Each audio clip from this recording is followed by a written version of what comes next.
Their case, 3 things that lose them this. 1, they dropped the analysis in Final Focus that they would never veto the situation because it would delegitimize themselves and hurt their reputation, and that because of overuse, the vetoes become an unattractive measure. They want to talk about empirics. We give empirics of what happened when past P5 members opposed intervention. They never vetoed it. There's not a single historical example of this. Second, they tell you that we don't interact with the 2 warrants, but that's not true. Jackson extends the 2 responses and check back against their 2 warrants that they never respond to. On anti-colonialism, they drop that India's growing economy is diverging them away from those original ideological roots, and on national sovereignty, they dropped that their national leaders believe that they can maintain public order and are now not supporting any of these past ideologies. These are dropped responses. They literally have 0 link. You cannot buy this argument. On that, let's go over to our case. Here's the biggest thing. In Final Focus, they drop everything except for this gridlock argument, but they also drop the 3 front lines I gave to it. The first is that India isn't voting no on any of these resolutions. They are in support of reform. They voted yes on 89% of them, meaning there literally isn't gridlock if there's just another voice saying yes. The second is that it's not a linear impact. Gridlock doesn't go up or down randomly because there's already high gridlock, because adding 1 more member out of 5 already P5 doesn't extrapolate or change the situation. But also, gridlock does not interact with our argument on donations, because donations is a representation link. They drop in Final Focus that India increases representation across the entirety of the UN, and that fixes the system right now. They dropped it right now. Peacekeeping funding is going down 25% every year, which means uniqueness inherently has to flow out. And then what happens when you affirm is that states like the African Union and other developing countries then send money back over to the UN peacekeeping missions. That's really critical because they don't extend an impact as to why gridlock matters. What we tell you is that increasing the funding of PK saves 900 million people by getting them access to water, and saves 1.4 million people by getting access to food, which always their entire case on clarity of impact, because they don't tell you how many people were hurt by this, but also they control the internal link to their impact, because they tell you that a mission was successful when those peacekeepers and R2P, peacekeepers are going to go down one world, they don't extrapolate how R2P works by itself. We save the situation in both worlds. The Final Focus is about the same as the summary. It did its job in the round, just fine. There were no major technical mistakes that put you at significant risk of losing. I kind of wish you had sent me a round where you lost or went for the wrong arguments in Final Focus, because it would be way easier to give important feedback, but I'll try my best to say some relevant stuff. I've got 2 small sections and 1 really long section. So first up, the entire section about implicating defense applies here too. You extend 3 pieces of defense against the opponent case, but once again you need to ask, how exactly does this answer the most recently extended opponent warrant? If they extended through ink, you can't just extend the ink, you need to show why it's responsive. If they drop the argument entirely, you can't just extend the ink, you need to explain why the ink is damning, what specific portion of the opponent argument it responds to. I'm not really going to restate all this, just go rewatch the second point of feedback from the summary feedback video and apply it to this speech. I will say implications are even more important in Final Focus than they are in summary, so really make sure that you're applying this here too. Second thing I want to talk about is put your offense before the opponent offense. Extend some quick defense against the opponents and then go to your own offense is probably the single dumbest piece of PF advice that I regularly hear. It's on par with something like, my recommended structure in the Final Focus is comparative worlds. Talk about the world of the pro versus the world of the con. If you've ever recommended that to kids that you coach or work with, I'm sorry for calling you out, but don't do that.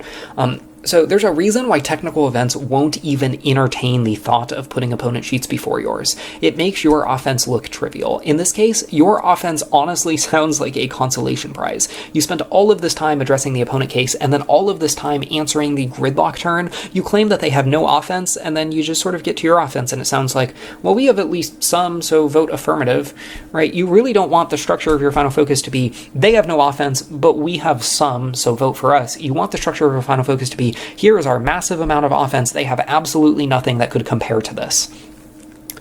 Third thing I want to talk about, and this is the bulk of the video, is you're approaching the Final Focus wrong. Not wrong enough to prevent you from winning rounds, but wrong enough to prevent you from giving really, really powerful Final Focuses. So like the summary, the vast majority of this speech is just extending arguments and saying they were dropped. There's only really 2 places in this entire speech where you're going a step farther and doing the type of analysis that you should be doing. First is when you're arguing that gridlock doesn't apply to the legitimacy link, and second is the last 10 seconds of the speech when you argue that R2P is worthless without peacekeepers.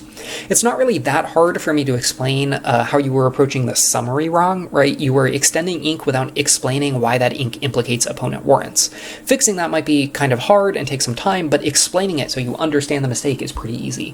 The Final Focus, on the other hand, is different. It's really hard to give a good explanation of what exactly write the ballot for the judge actually means. And until you have that explanation, it's pretty hard to explain why exactly your current approach isn't cutting it, especially if you've spent 3 or 4 years in this event being told by your coaches or being told by camps or judges or your partner or other debaters that the way you're doing Final Focus right now is sufficient, because it's not sufficient, but you've had this really, really hardwired into your brain.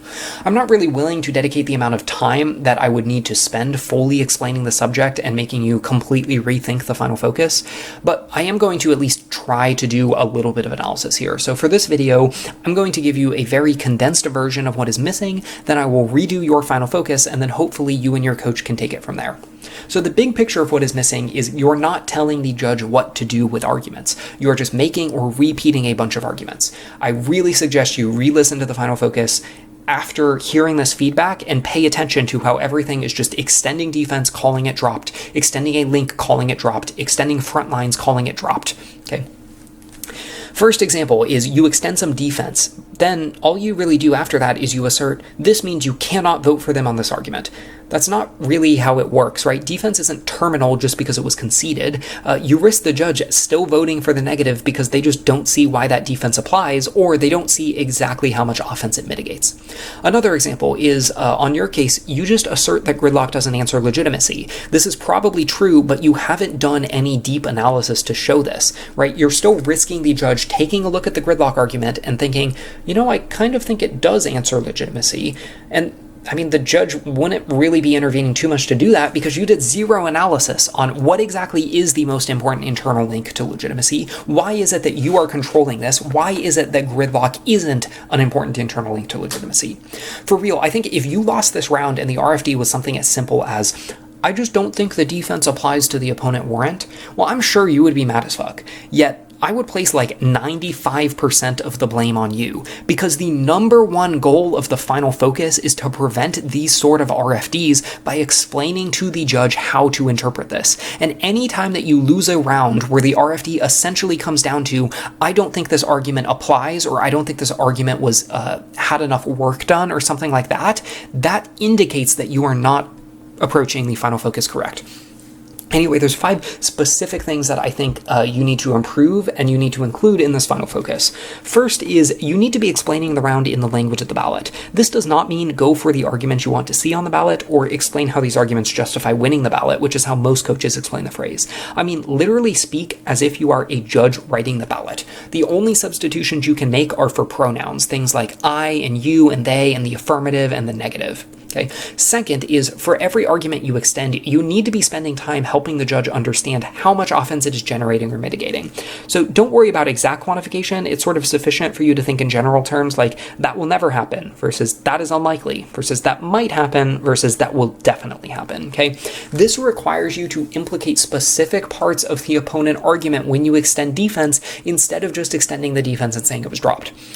Third, for every argument, you need to be sort of explaining or at least hinting at where the argument falls in comparison to the judge's not enough work threshold. So what I mean by this is, you know how some judges are really hesitant to vote on blippy arguments even if they were dropped or even if they're true? You want to exploit that here. Anytime you're addressing an opponent argument, you want to convince the judge that the opponents haven't met their burden to prove this argument. Or if you're going for one of your own arguments, you want to explain why it is that you have met the burden to prove your own. Fourth, for every argument, you need a ballot implication. Okay, it was dropped is not an implication that is a warrant for why the judge should treat the argument as true. You still need to tell them what to do with the argument now that it is true. Similarly, something like India actually supports intervention isn't an implication that is a claim for an argument. Implications are things like this means neg offense is non-unique, or this means the probability of neg's impact is tiny. Fifth and finally is for every argument, compare warrants. I can really tell that you had trouble doing it in this speech because the opponents either dropped warrants or they didn't provide warrants, so you just didn't feel like there was very much to do beyond extending your own. But that's actually wrong. You should still be explicitly comparing our warrant versus no warrant instead of just reasserting our warrant was dropped. So what I'm going to do right now is I'm going to redo your Final Focus. You'll notice I'm going for the exact same arguments as you, except I'm cutting one of the front lines to the R2P argument, or gridlock or something. I'm cutting one argument. I don't remember exactly which one. But besides that, I'm making all the same arguments as you, but I'm going to spend way, way more time telling the judge what to do with these arguments, what these arguments respond to, how much offense is mitigated, right? Why arguments do or don't apply, etc. So give me just a second to pull up my bulleted flow.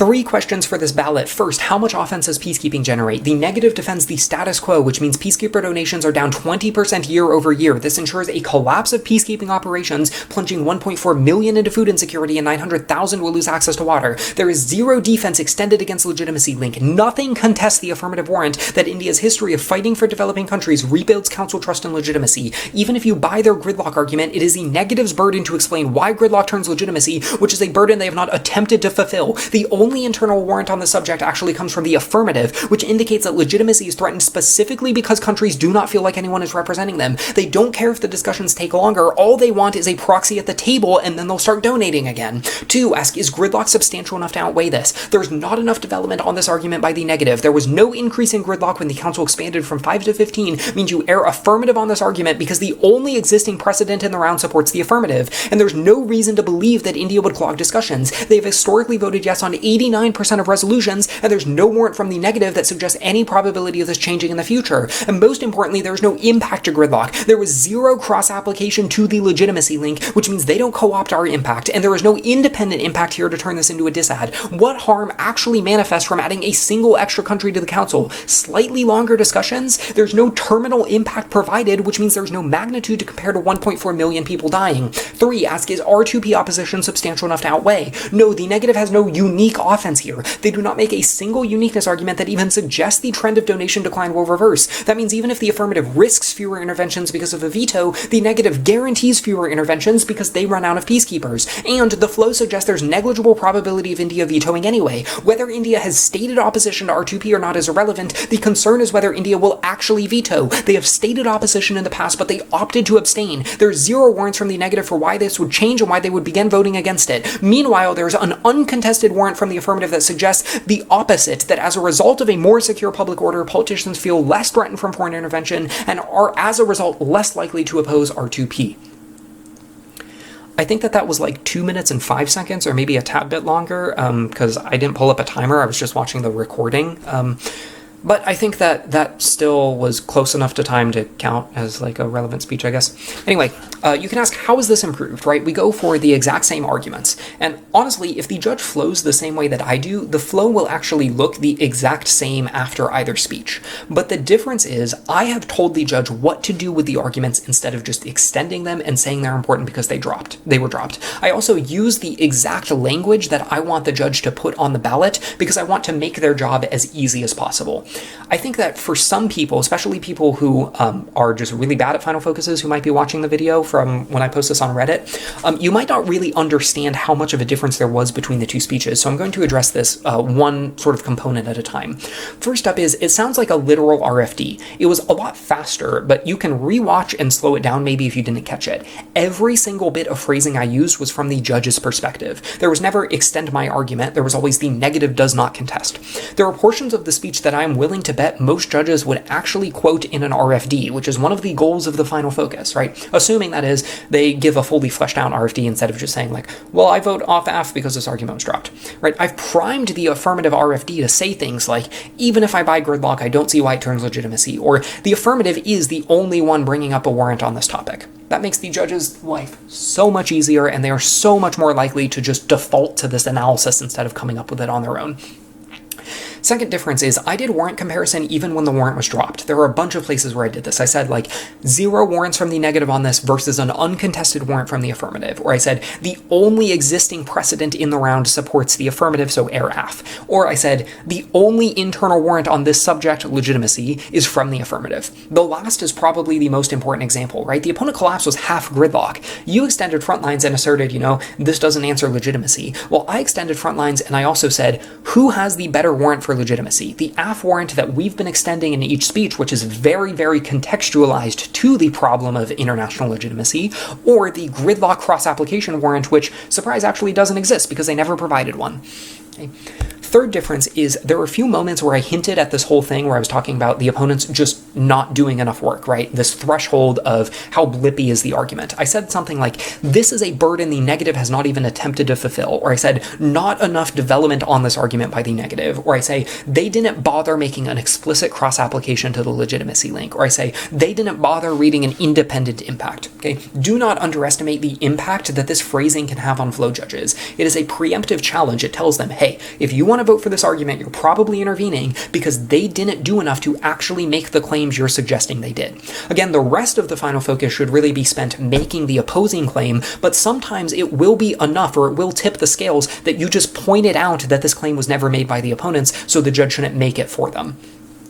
Fourth, and most importantly by far, is every argument in my redo got an implication, right? I have bullet points from my flow color-coded, and the bulk of them are yellow for implicates previous bullet, right? Some of these are pretty obvious, some you probably caught as implications, where I was like, there's no reason to believe India would clog discussions, okay? Most of them, however, are a little bit less obvious, and this is what I think most teams, especially teams at your caliber, should be working towards. That's where I said things like, whether India has stated opposition to R2P or not is irrelevant. This is saying there is no implication to the opponent link, that even if they buy the link and they buy the impact scenario, they haven't properly implicated why the link provides them access to this sort of impact scenario. Then I said something like, they don't care about gridlock, they just want a proxy. This is saying there is no implication to the gridlock argument because it doesn't affect how countries view sort of the legitimacy of the council. I also said something like, so they don't access our impact, when I said there's no attempt to cross-apply it, which is sort of just saying the same thing, just on a different argument. Then I said something like, this means even if the AF risks less intervention, the neg guarantees it. That was a giant section. Instead of just extending the uniqueness argument, I spent a bunch of time explaining how the uniqueness argument means that the affirmative has a chance of solvency and the negative has no chance of solvency.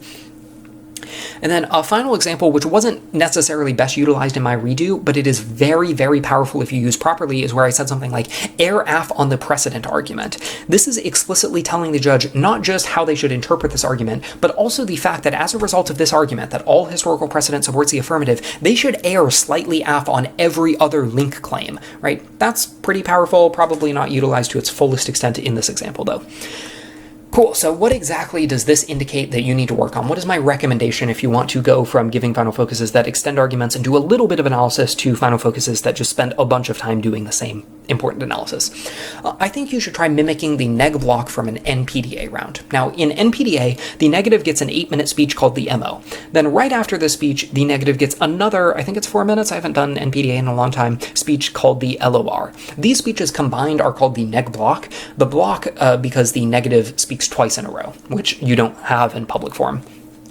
Unlike policy, however, the negative isn't allowed to split the block. So this means everything in the LOR has to have been contained in the MO. In other words, the LOR cannot go for new arguments. Now, newcomers to Parley generally think, what's the point of that speech, right? Because it comes immediately after your partner's speech, there's no reason for you to just blanket extend arguments because you'd just be repeating the previous speech. But the rules actually prevent you from making new arguments either. So what do, right? You can't just extend new arguments, or you shouldn't just extend arguments, and you can't make new arguments. Well, coaches will teach it differently, but one of mine said, literally just read the judge a ballot for your team, right? Pretend the round ended after the MO and explain in the same language of the ballot why you won the round. So to do that, you spend all of the time explaining on the, you spend all of the time working on the goals that I outlined above, right? All 4 or 5, however long, minutes of the speech are spent explaining to the judge why they should prefer certain warrants, explaining how the resulting arguments create or mitigate offense, explaining how much offense is mitigated or created, and then comparing your offense to potential opponent offenses to demonstrate the offense differential. Okay, also, the LOR sort of still does extend the arguments explicitly, but that's like 5% of the speech, just in case any NPDA people are watching. I know there's one person who watches some of my videos and did NPDA and was very good. Anyway, I recommend that you practice the final focus by giving an equivalent to the LOR, right? So take 2 minutes and give a speech that extends arguments, right? Answer any new arguments from the last speech, extend drops, restate or rearticulate anything that needs to be clarified, just establish some offense. That speech is sort of the equivalent to the MO from NPDA. All it's doing is it's just making arguments, which is how you're sort of treating the final focus right now. Then I want you to pause and recollect yourself, and I want you to give another 2-minute speech right after, right? Don't pretend that the opponents just gave a final focus after you. Give another speech immediately after this other 2-minute speech. Now, you have no reason to extend arguments or answer warrants, right? You just did that in the previous speech. You have to fill the entire 2 minutes solely by implicating existing arguments. So some examples, the first speech would be where you'd say something like, extend that India has historically abstained instead of vetoing. The second speech would say something like, whether India voices opposition or not is irrelevant, the sole question is whether they vote against it. Or the second speech would say something like, we outweigh on probability, negligible probability of a veto also means near certain probability of continued peacekeeping operations. Another example, the first speech is where you would say something like, extend that the council regains legitimacy, which increases donations and prevents a collapse of peacekeeping operations. That's where you're just sort of extending the offense. The second speech is where you would do the warrant analysis. You would say something like, the affirmative controls the only link to increasing donations. There's no cross-application that gridlock affects this, which means A, strength of link is uncontested and probability is high, B, gridlock doesn't actually access an impact and there's no offense from this turn. Now, in a real round, the goal of the final focus is actually to mash these two speeches together, probably something like 20% the first speech, 80% the second speech. Because unlike the LOR, the final focus actually does have to answer a previous speech, which means obviously you're going to need to spend at least some time making extensions and answering new arguments. But the bulk of the final focus should be treated just like the LOR or just like the second speech from the activity. And the final focus that I just analyzed honestly isn't doing this for more than like 10 seconds. The vast majority of your final focus has been extending arguments or making new arguments or cross applications or stuff like that. What you need to be doing is quickly extending the warrants and then spending the vast majority of the time in the final focus explaining what those arguments mean for the ballot. Hope that was helpful. That's the last video on this round.